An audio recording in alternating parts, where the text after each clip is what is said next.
Professional and trade associations are the original professional community builders, but they're currently dealing with a decline in membership and member engagement, especially among younger generations of members. So in this special episode of Talk About Your Community, I'm joined by my guests from Yunits to take a deeper look at the challenges and pain points of associations.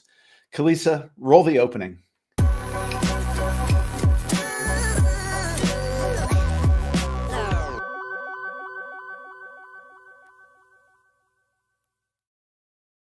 Good morning, good afternoon, good evening, wherever in the world you may happen to be. You've tuned in to Talk About Your Community, and I'm Todd Nilson, your host with Clocktower Advisors. And on this show, we welcome people with a variety of perspectives about community building online, offline, and in the hybrid space as well. We have a very special episode today. It's not on part of our regular schedule or rotation, but to accommodate the schedules and really make sure that we got a really high quality conversation in here before the end of the year. I want to welcome my guests, Mathijs Vleeming, my colleague from the Community Consultants Collective, who is a consultant on associations with Yunits, as well as his colleague, the director of Yunits.com, Dennis van Alst. Welcome to you both. It's great to see you. Thank you. Thanks for having us, Todd. Good morning to you. Yeah, good afternoon to us. Yes, exactly. So I think we're going to learn a little bit about Yunits today, and I think more generally about the challenges facing associations and professional and trade associations out there. And I'm hoping we can dig into some tips and advice that you may have about how to set up an online community, probably with examples from Yunits itself. But first, I think it'd be great to just do some introductions. Dennis, could I put you on the spot? Tell us a little bit about yourself and your role with Yunits. Yeah, thank you, Todd. Thank you for inviting us to your show. May I call it that way? My name is Dennis van Aalst. I'm from the Netherlands. I'm since 10 years director of Yard. Yard is a digital agency in the Netherlands, and we work for a lot of the associations in the Netherlands. We're a market leader with our digital community software in the Netherlands. And with that platform, we help associations with digital communication, digital services, and digital interaction. And our product Yunits, we'll show you later on. We help associations to engage members, to improve efficiency, and to collaborate. So we will tell you about how we do that in the Netherlands and how we help associations to engage also the younger members. So that later on. That's absolutely wonderful. And I asked this question to many of my guests. How did you end up being interested in online communities? I think that I always worked all my life in the digital world. And I think especially for associations, the digital highway is a perfect place to engage members. People are more busy. They have all kinds of jobs, kids, different occupations. So I think especially for associations, digital communities are a perfect way to engage their members and to have asynchronous interaction with each other. So that's why I'm very interested in that way of organizing online communications of associations. I'm sorry. Wonderful perspective on that. Thank you. And Mathijs, you and I are no strangers, but and I believe you've been on the show before as well. But or we've certainly done a number of collaborations together. You're my colleague, my friend from the Community Consultants Collective. You're one of our board members. But tell me a little about your role at Yunits and what you do there. Yeah. So indeed, apart from being a colleague of you in the Community Consultants Collective, I spend most of my time professionally indeed at working at Yard Digital Agency and more specifically on Yunits, which is the online community platform. of Yard.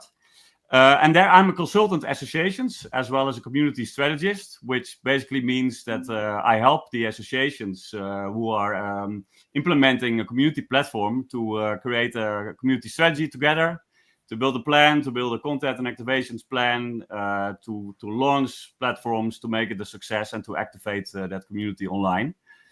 That's my role. My background before that has been very largely actually working at an association as director marketing at the Trade Association for the International Conference Industry, so association meetings industry. And if you want to ask, and I know you're going to ask, how did I end up in the community industry? Well, after 20 years in working for that association and working basically at the heart of international association meetings industry, I thought, in this past 20 years, have I worked actually in the events industry or have I been working in the professional community building industry all these years? And happen to be these events and conferences and congresses the main way in which associations are building community traditionally. Well, of course, my conclusion was it was not only events, it was community building in general. And of course, the way in which we build community nowadays is very different than it used to be. It's changing. It has changed. It continues to change. And that's how I ended up at Yunits and at Yard in the end. Because, Yard understands associations, specializes in associations, provides website services, online solutions, and also has the SaaS solutions of Yunits, the community platform. So, so that's how my role evolved, and that's how I got into community. Great journey that you've been on, and I'd like to jump right in, if that's all right. I think the big question here is, or the big challenge facing a lot of professional and trade associations is maybe a decline in engagement or decline in participation. Can you talk a little bit about what you see as the pain points and opportunities? Maybe start with you, Mathijs. Yeah, I think in general, there has been talk for a while already about the general decline in membership, even though we do see a resurgence in the amount of members of associations in general after the pandemic, right? It's going up again. I think the main challenge is living up as an association to the changing needs of your members. I mean, it's been a roller coaster for associations on how to engage their members, how to facilitate networking and knowledge sharing for their members. Of course, during the pandemic, they were forced to do everything online. Then they went back to in-person, and now the in-person events are seeing a great growth and boom again. And I think it's now on the same level again as it was before the pandemic. But still, there is some confusion. Like, how do we now use a smart mix of online and offline to actually serve our members and live up to their needs? And that has been a roller coaster in the past years. And we see a lot of associations struggling with that, how to make that mix smart and how to make smarter events that are more intentional about connecting members and networking and provide the relevant content and education. But also, how do you use online channels smartly to make sure all members can attend and you can actually facilitate that knowledge sharing year round and connect your members year round. And I think that's a huge opportunity for associations there.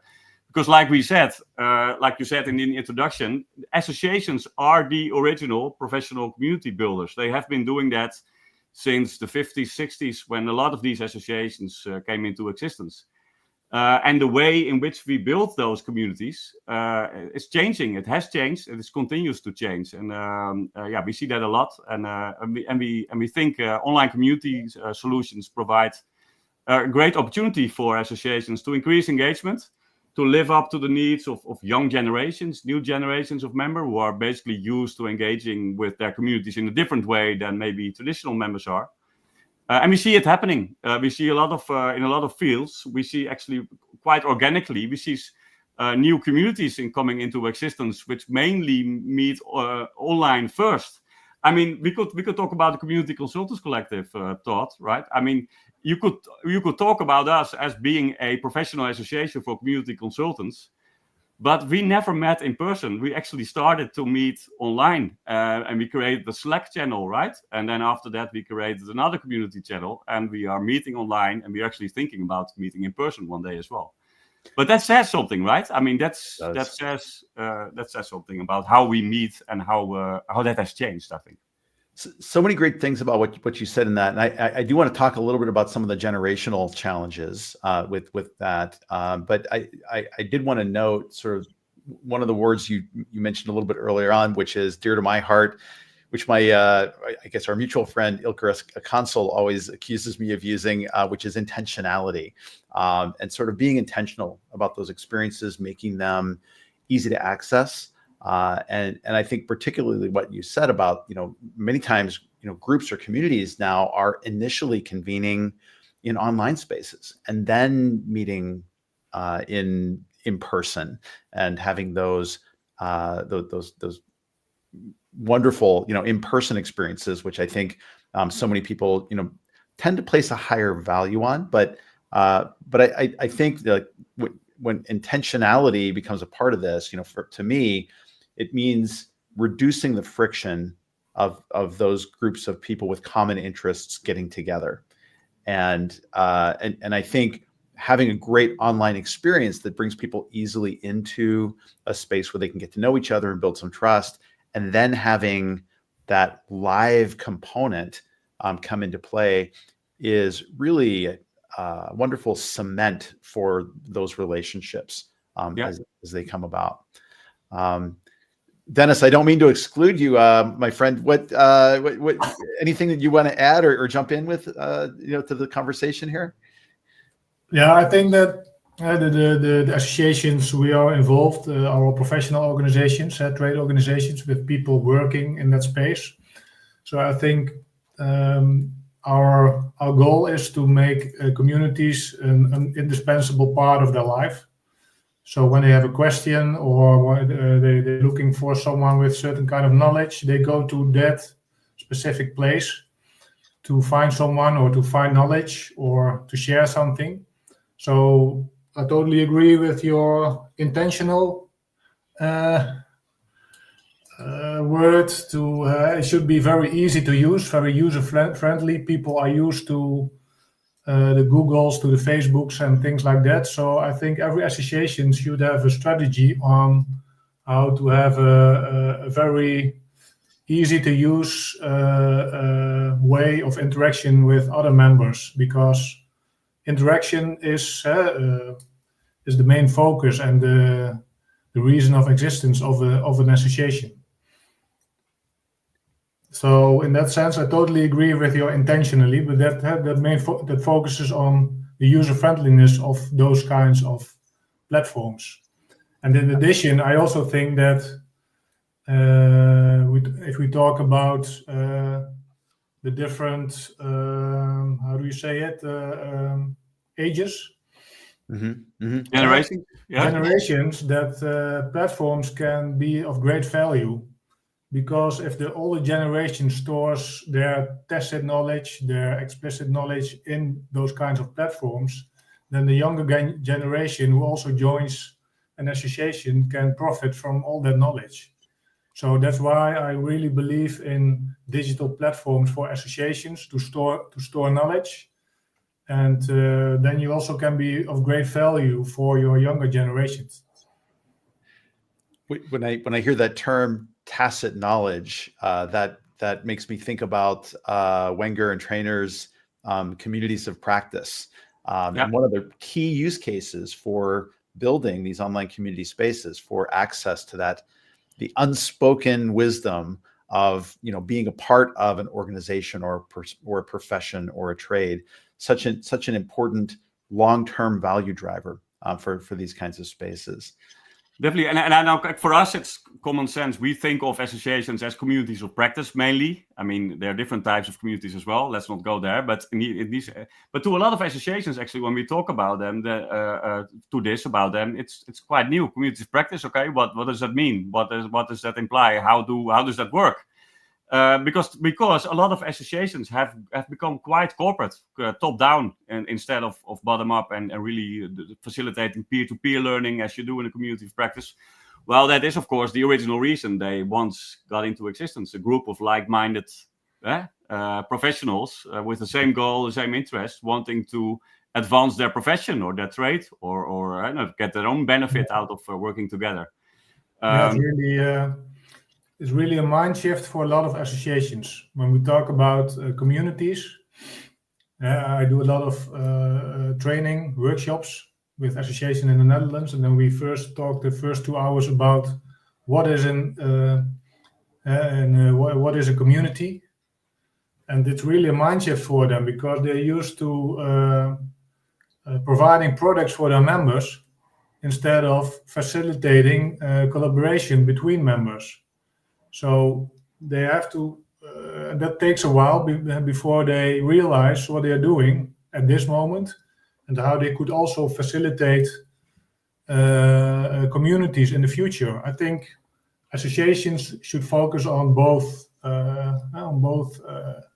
streams, like providing products and value via products, but also providing and facilitating communities within their association. And mind you, this is also not just a nice to have, I think, for associations. I mean, the top 3 reasons consistently are for members to join an association is networking with peers, right? And also sharing best practices and learning best practices. So yeah, there's some huge opportunity, of course, to facilitate that, those 2 reasons for members joining, those needs.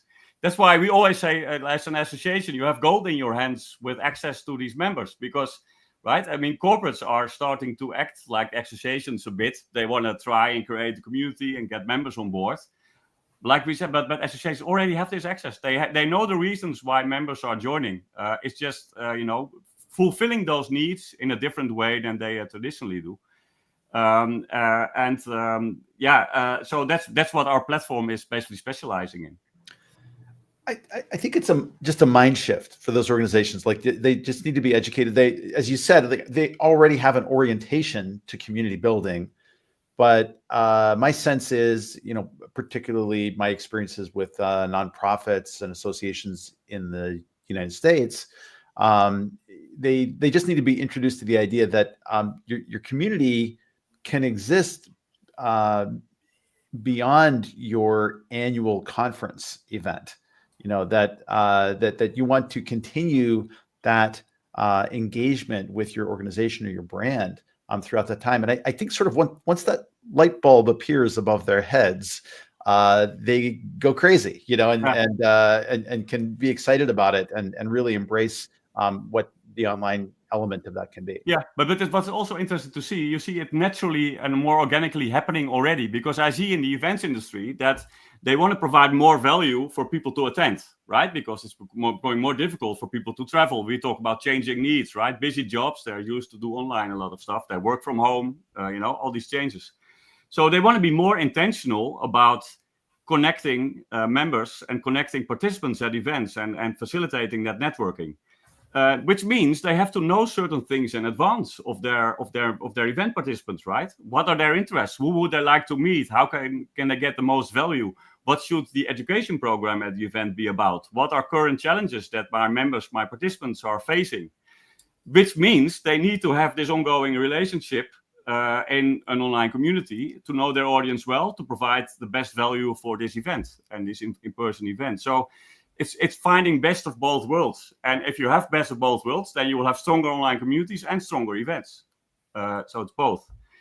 So you see this happening organically already, that, event organizers want to know, you want to provide a more personalized experience for their participants. So they need to know their audience. Let's talk about one deeper use case around this, engaging younger members to belong. I can relate to this from personal experience. Have been for several years now a member of Rotary International Professional Association, business professionals trying to do good in the world. And I think one of the things that I don't know necessarily internationally, but at least in the United States, Rotarians are an aging population. There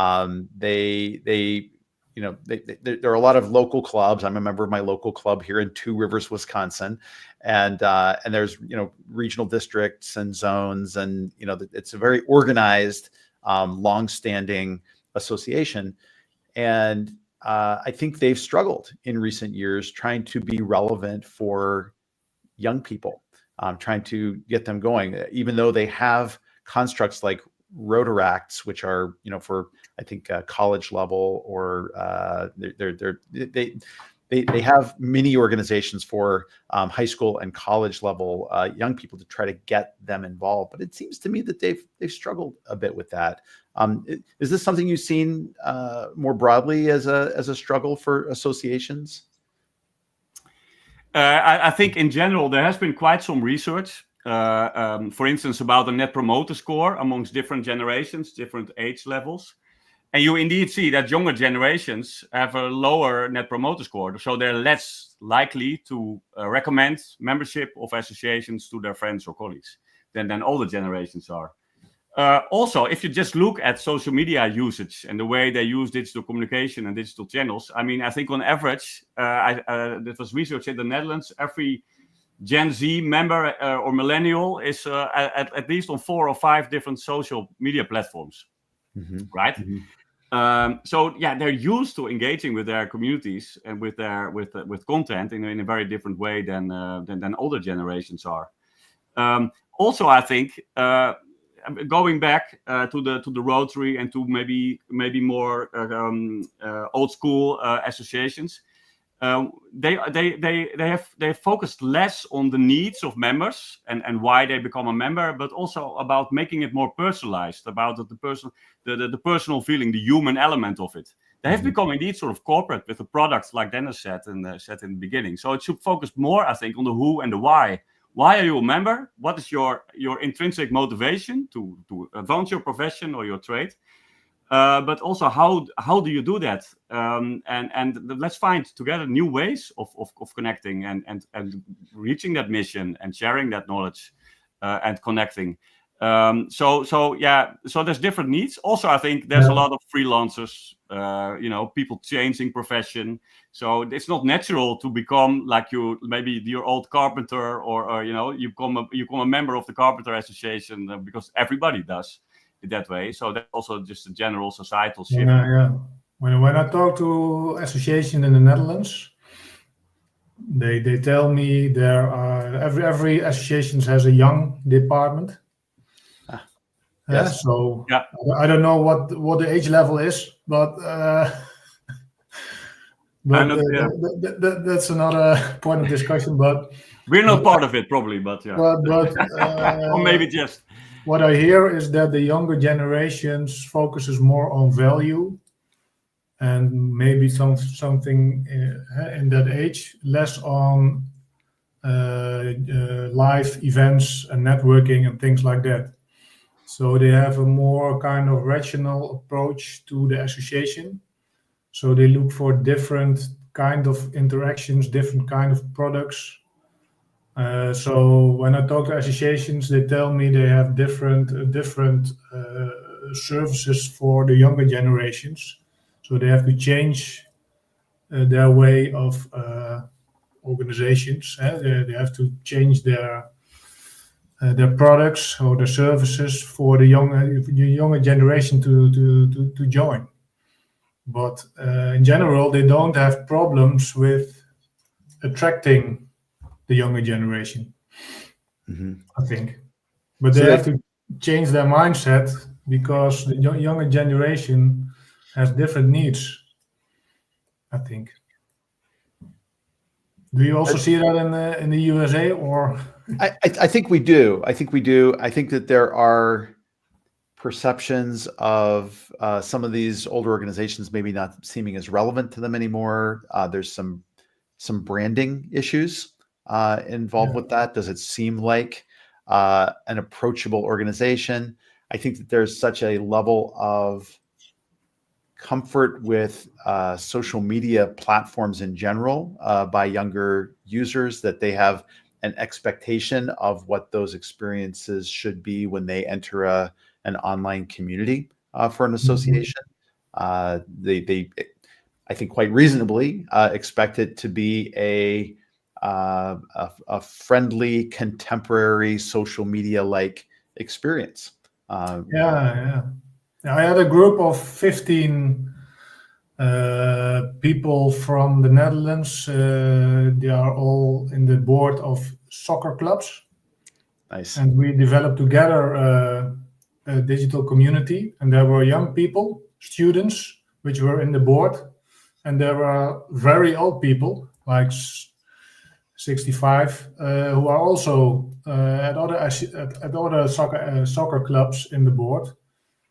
And yeah, there was a good interaction between those two groups. They helped each other, and the younger people were able to ask questions to the elder generations, for example, concerning financial matters at soccer clubs. So I think if you give the younger generation the possibility to learn from the elder generation, that should be a great goal for the upcoming future for associations to facilitate that. So I think you have to change your mindset and find products or find services for the younger generations to have value from the associations they are joining. Yeah, and I think that the trick then is to not do that as a board of an association or the association bureau, but just collaborate with your new members, with your next generation members. Do it together. No, how can we help you? How can we facilitate you and help you get more value out of your membership? What do you need? How can we facilitate those needs and then create connections for you and help you maybe do a mentorship program? How do you find the right mentor? How do you find the right knowledge that you're looking to have access to? So that's of course the community way, right? To not make it up for them, but give them the ownership and amplify those needs and those initiatives that they might bring on the table, and facilitate those and help them succeed. Yeah. If you're just joining us, we are talking to Mathijs and Dennis from Yunits.com in the Netherlands, and we're talking about professional and trade associations and some of the challenges of community building for those particular kinds of groups. And really, we've been kind of delving into the idea of how associations are viable, valuable places for next generation, younger demographic members in those spaces. But Mathijs, I'm wondering if we can maybe take that up a level, and I'll ask the question, why do people join associations? What is the driver for them to join these spaces? And I think particularly with that lens to younger members and the sorts of value that they get. I think in general there's been lots of research on this, and I mentioned it before briefly. Number one reason is always networking with others in the field. So networking with colleagues and with peers. This is right. So they don't join because of you as an association. It's just a bit harsh. But also for events, they don't necessarily want to meet you as an association. They want to meet their peers. They want to meet their others. So a core task of associations is to connect the members with each other and facilitate that networking. That's of course where an online community plays a large role. And I think I want to show some examples later on about intentionality, about how do you connect those members. So that's the number one reason for years and years already, the networking. The other one is also learning best practices from their peers. Right? How do you facilitate that? I can maybe also show an example for that. But that's a major reason why they join. You know their needs. You know why they join in general. So and you can also make it as difficult as you want, but it's also pretty basic, right? And the way you fulfill those needs can be pretty simple. So that's what we focus on. How do you fulfill those needs in a simple way? I love that, and I think of Putnam's book from the early 2000s, Bowling Alone, and the importance of joining groups or civic organizations or associations because they are we as opposed to I focused, kinds of social constructs, and that idea of accomplishing things together, of collective action, of building things of lasting value that are valuable to everybody. That's a powerful driver for those kinds of associations. Totally, of course. They're driven by a larger reason, which is basically also which applies to communities, of course, in general as well. What's the purpose? Why are you joining the group? That's why associations are communities. Right? The purpose is to advance our profession together, to find a cure for a disease together, to organize more sustainable meetings, to create a more sustainable world. And you have to, of course, address those intrinsic higher purpose levels, motivations to get your members to join. And I think also because we're talking about younger generations a lot, but okay, you see it. This means more and more to them as well, right? They want to have, they want to contribute to society. They want to, so you have to use that. You have to go back to your core and go back to those core reasons for why members are joining and collaborate on that, and do that in a way that is living up to the current needs and the way that they are used to collaborate together. So about that, for that intentionality, I would like to show maybe a bit of an example on how we do that practically. Otherwise, it stays a bit vague, right? How we facilitate that community of practice and how we connect these members. That would be wonderful. Do you want me to do the share screen there? Yeah. Do a quick share. I'll take you through some examples. This is Navy, which is the Dutch Association for Procurement professionals. And basically what we do on our Yunits platform is totally structured by themes, by content themes, because we talk about communities of practice, right? These people are all professionals. They want to connect with others in the field, and they want to learn from each other and access knowledge and share best practices. So the themes are like central to the way the platform is categorized. And if you go deeper inside such a theme, so a theme here for these procurement professionals is tenders. So if you go to the tendering one, then you can see all the content within the community is basically collected around these themes. So you can find every event, documents, Q&As, news, groups, and other members, like member experts you see here, who are experts in this theme of tendering. You can find them through the platform, so you can easily find those. And those themes are actually like the core of such a platform. So when they register for the platform for the first time, we ask them, what is your expertise? What are you an expert in? And what is your interest? What would you like to learn more about? So in other words, what are you going to get? And what are you bringing? Right? Is that relationship of give and take, right? What are you giving? What are you taking? And we ask that based on those themes. And then based on that, you have your personal timeline, and your personal notifications coming from the platform are based on those interests. So you see here, you only get notified for themes that you follow or that you have indicated to be an expert in, and you only get notifications from groups that you are a member of, that you're part of. And there's other ways to personalize these notifications and this experience on the platform. So you provide the most relevant way, most relevant content and most relevant people and the most relevant events to your members. And you make it very easy for them to connect and to engage with that content. That's also, of course, we talk about always and everywhere association in your pocket. So it's also on an app, right? So you can quickly ask a question or access a document or see how this is done on your app on the go. And we have some examples of that, which is this one. I think Dennis talked about it a bit already. Soccer professionals or board members of Dutch soccer clubs. 1-2'tje. We believe in English it's a 1-2 or give and go, right? You pass and the ball and you get it back, and then you have passed an opponent and you've solved an issue, so to speak. That's sort of the parallel we're trying to make here. But this is basically board members of Dutch soccer clubs, right? And they are all facing the same challenges, right? How do we create a sustainable clubhouse?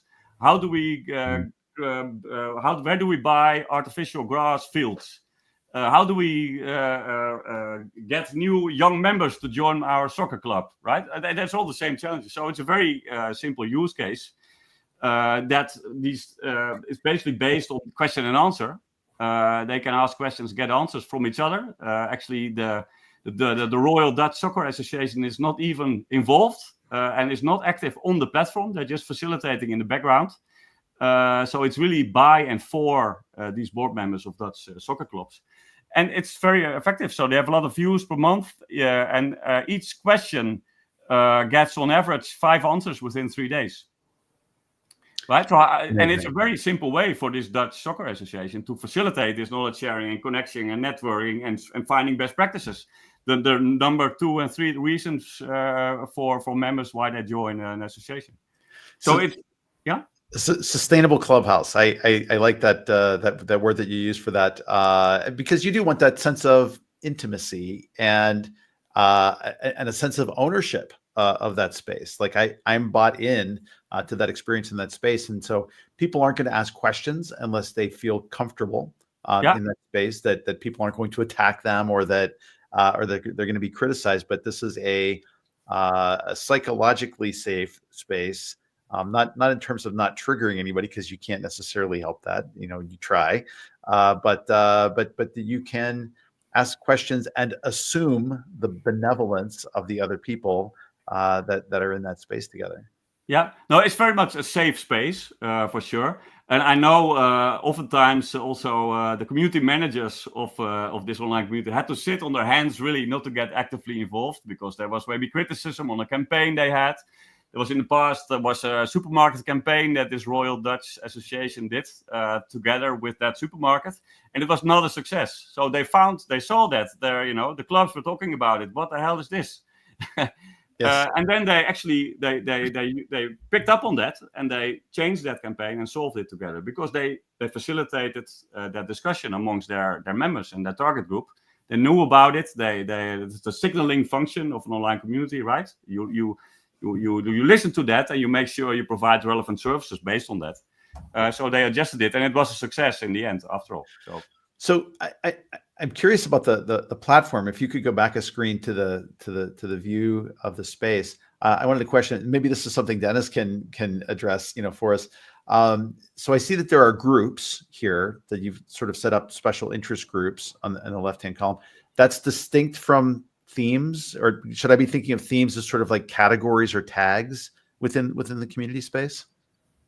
Yeah. In general, we have in our community platforms, we have more like of a general place of sharing knowledge, open knowledge, in themes. There you put all the knowledge concerning different themes, and then you have smaller groups where you can work on different kinds of projects together and share knowledge, making appointments together. Have an event calendar together for a different purpose. So that can also be like a community in a certain location, like a region. That there people can join and talk about different issues which are not relevant for the whole community. Right. So we have the theme level, which is an overall level, and then we have a group level where you can talk about specific issues or specific themes with a smaller group, and those groups can be open, so you can so the members can join a group by themselves, or they can have a more closed character. So then the community or the group admins, they have to validate every member who's joining. So those are the 2 levels mainly. Yeah. Got it. I love those mechanisms for connection and knowledge sharing in the space, and I'm kind of thinking that there's is there sort of a library or a repository for resources in the community as well? Yeah. So if you look at the themes here, the themes overview, that's basically a knowledge base. And what it is it's a connection of documents. Like I said, so if you click the tenders, the one on the left top, then you see all the knowledge and all the content about that topic that's shared. So, and that's a mix of validated knowledge, reports from the association, and tested knowledge, or peer-to-peer, or user-generated knowledge, because it's also Q&A, right? So it's a mixture of both. And that's what it is. And we are now also, that's an interesting part of it, because you have all this data and this knowledge on your own platform, we're using AI tools, AI searches, to search only your knowledge that is validated and that's checked within your association, and to find an answer in all the documents, the whole knowledge bank that you have added to your online community. And I think, moreover, when you search, then you can actually check with your community by asking a question, right? I found this answer through AI on our own community. Do you have any additions? Is this correct, right? Or if you don't find an answer, you ask your community as well to add it to your knowledge bank. And so this is actually a major benefit of an online community platform for associations. You're building a knowledge repository. You're building a knowledge bank together. You're enriching that and keep on enriching that. And of course, with tools like AI, where you can, have different use cases and actually consume that knowledge in different ways and add knowledge in different ways. It's very relevant now. In the health sector, for example, we have a lot of associations in the health sector using Yunits, our platform, and they mainly use it for enriching their documents, their approaches, their investigations, or like their scientific reports. They enrich it in their platforms with the tested knowledge from the people in the field. So they discuss how they best can implement a certain way of working together. Mm-hmm. So then you see the use of a platform for enriching scientific knowledge and bringing it to the field. So that's also a good use case for these kinds of platforms. Yeah. Wonderful. Awesome. I just wanted to share a quick comment from the audience. Shout out to Steve Curtin. He joined in, wanted to say thanks for sharing all of this. Steve, thanks for joining us today. And those of you who have joined in, if you have questions for Dennis or Mathijs, please do chime in. We'd love to hear questions and comments on this show. This is an interactive live show. Bring them on. Yeah, exactly. If anybody's watching, yeah. They are. So cool. I would say, we've got, a little over 15 minutes left here in the show. I'd love to be able to turn over the presenter clicker to you again. And if you have some additional examples or some metrics to be able to show. I think one perspective or one aspect that we shouldn't miss out on is the ROI, right? Because I know in the US, it's much more common already for associations to have an online community platform. In Europe, it's less that way still. So we really have to convince associations about the added value. And that's why Dennis and I initially worked on this ROI model, right? So how do you prove value and added value of an online community? And actually, we worked in the Community Consultants Collective together with Catherine Hackney. I hope she's watching. Hi, shout out to Catherine. Hey there. We worked on to further create that ROI platform and make it a simple way to set up measurements and KPIs within an online community and link those to business goals. Because we know associations and nonprofits, it's also about ROI and also financial and business goals of it. So what does it bring me? Well, it can increase your member retention. It can get more active members, get more contributions for members involved. It can grow your association because you're more visible as an online information source on your field. So we've worked on that, and I'm sure I can share some details on that, on how we did this. For instance, for VBO Connect, it's a recent platform we launched. It's Dutch real estate agents, right? So this is the platform. You see, it's built around an agenda. So it's an online calendar where you can have either online or offline meetings and have people register for it. You can have a search for members, discover themes. Again, the theme structure of the platform. And the questions and the Q&As. So what did we have in the first 2 months that we launched? We had 100 questions with almost 500 answers from members, right? So So this was, can you imagine, because their culture happened to be very informal, flat, a bit more bottom up, and not so much top down. So they were used to engaging with each other, asking questions at events, picking up the phone, maybe sending each other an email. We just made that a lot easier and simpler with the platform we just showed you, and creating that flywheel. You know, when you ask a question or a question is asked and you have indicated that you're an expert in that field, you get a notification, hey, question is asked by your colleague, real estate agent. You indicated to be an expert in this topic. You should help him and answer that question. And that works. And once questions get answers, get asked and answers get given, that's a flywheel that works. And then you reach a critical mass, and then that keeps on going. They follow the example of their other members. So, but the amount of added value that you provide to your members as a digital service is crazy, right? We ask them, so where would they normally go to ask these questions? Well, either they wouldn't go to us, or they would email us, right? So we have to answer them one by one. So you add an enormous amount of digital service to your members just by facilitating those interactions and those connections. So some more metrics here: 90% of members registered, but also they saved approximately 30% on time. They thought on newsletters and emailings because they were sent out automatically.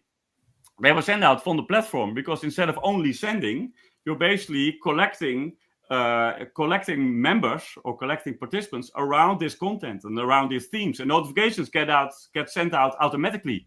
So instead of only sending, you are collecting members around content. So they save a lot of time. They don't have to send it out all manually. They are sending it. And I think about the indispensable community, like Dennis mentioned. You have to then, of course, as an association, communicate through the platform and stop emailing, right? Because otherwise you're missing the point. So we have to really go from sending to facilitating connections around content and topics, and also communicate in a different way. Ask for their perspectives. What do you think of this? You know, what do you want to share about this? So that's a very different than just sending it. I'm giving you my fireworks for that, Mathijs, because that is such an important one to emphasize. Like, stop emailing. Emailing is fine for a small, brief interactions, maybe sharing some information. But the reason to use that community platform is the knowledge there is durable and rediscoverable.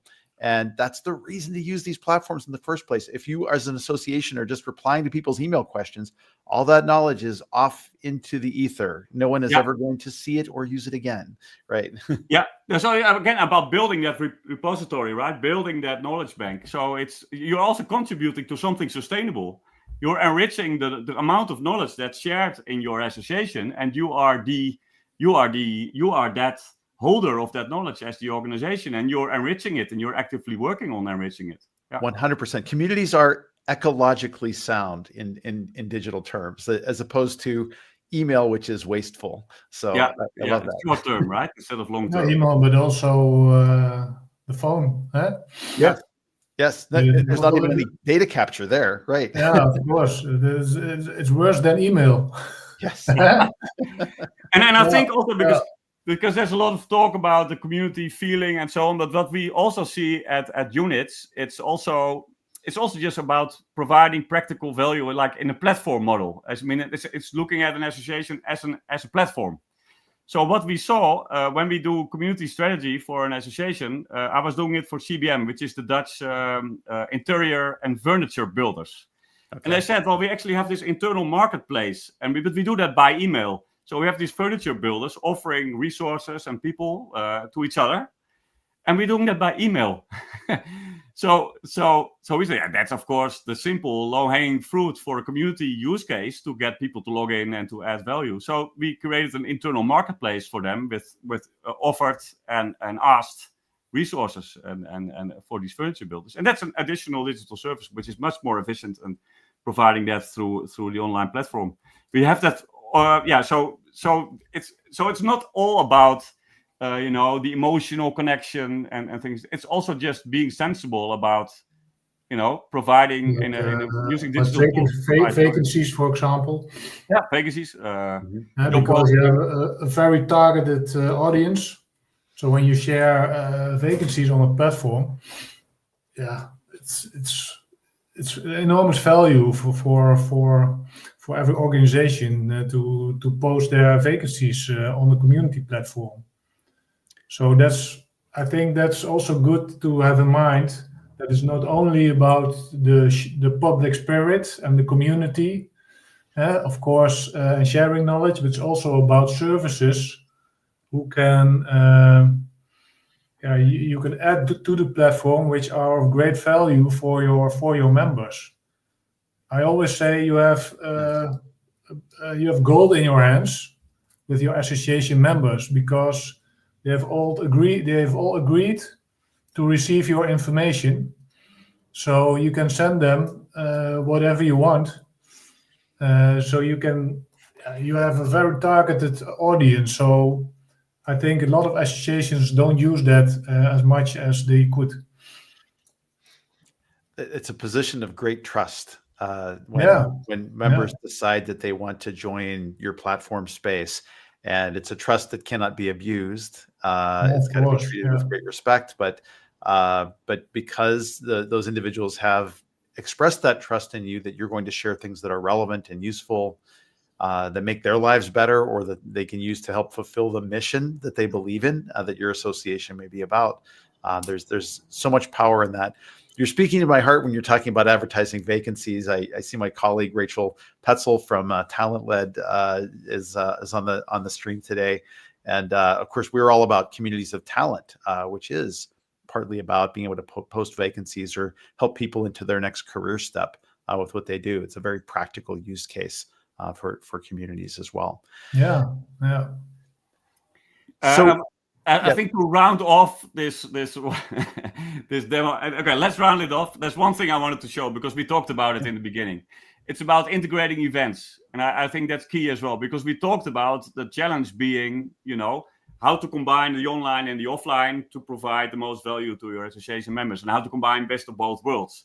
So we saw that also at Yunits, and we already had basic event functionality. You can register, right?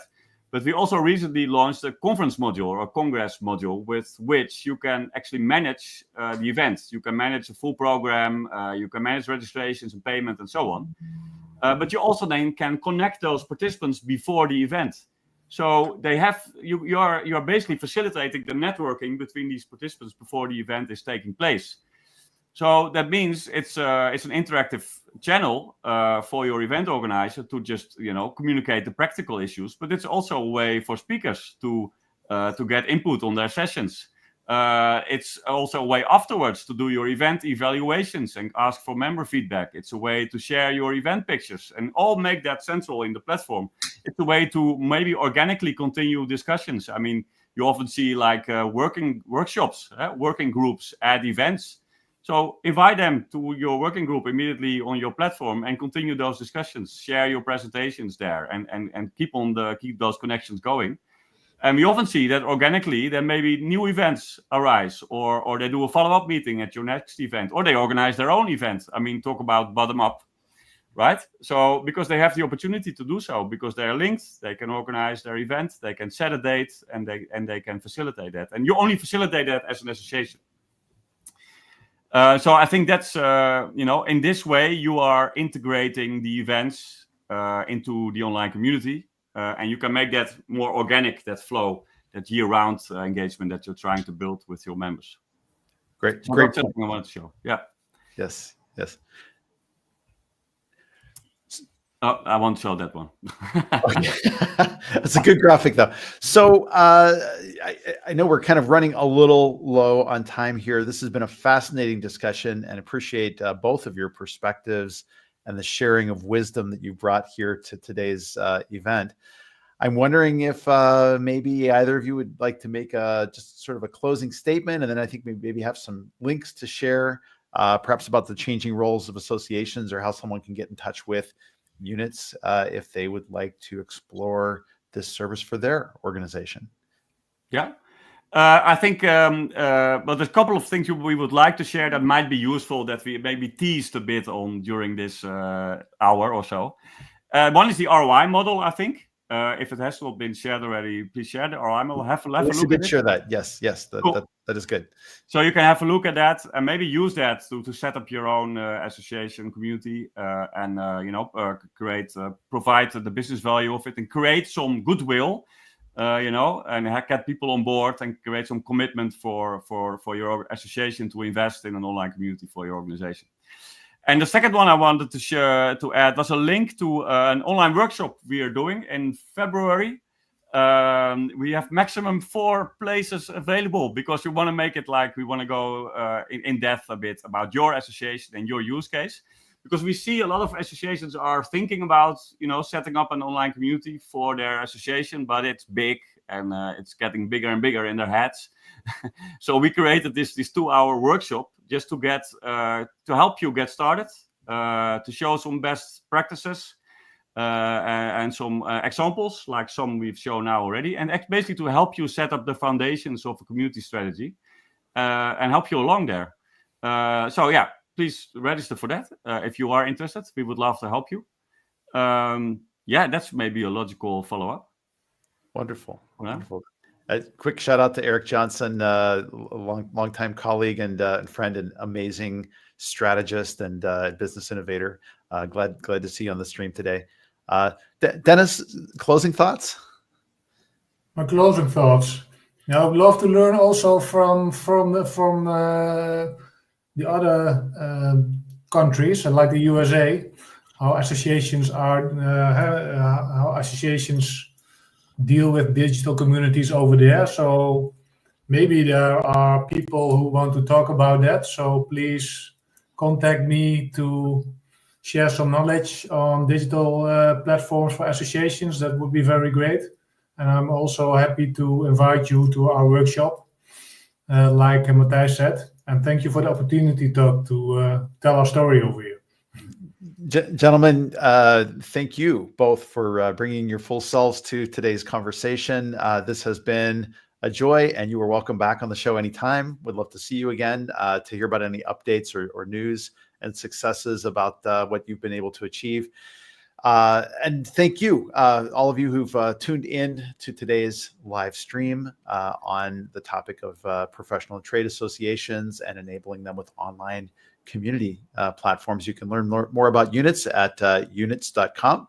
Hope that you check them out and let them know that we sent you here over at Clocktower Advisors. In the meantime, want to invite everybody who has stuck with us through the stream here, or if you happen to catch this on replay, we've got another live stream coming up tomorrow. It's our community celebration.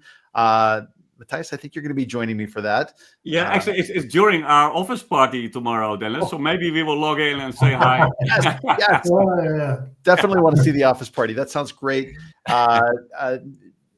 It's going to be a little bit of an unusual live stream for us because we're going to have multiple people on the stream, just friends and colleagues who we interact with throughout the year through the Community Consultants Collective or who've been guests on the show or friends of the brand or people from Talent Led. It's just going to be a chance to come together, share what the year has looked like for us, talk a little bit about what kinds of trends or developments we've seen in online community, and just to kind of share a mug of eggnog, ale, mead, whatever to that you use to celebrate the holiday season for yourselves. So I hope you'll join us for that. In the meantime, thank you for tuning in. It's been great to see you. We'll be back here tomorrow, and be good to yourselves, because if you aren't, you can't be good to anybody else. And we will see you again. Kalisa, please roll the credits.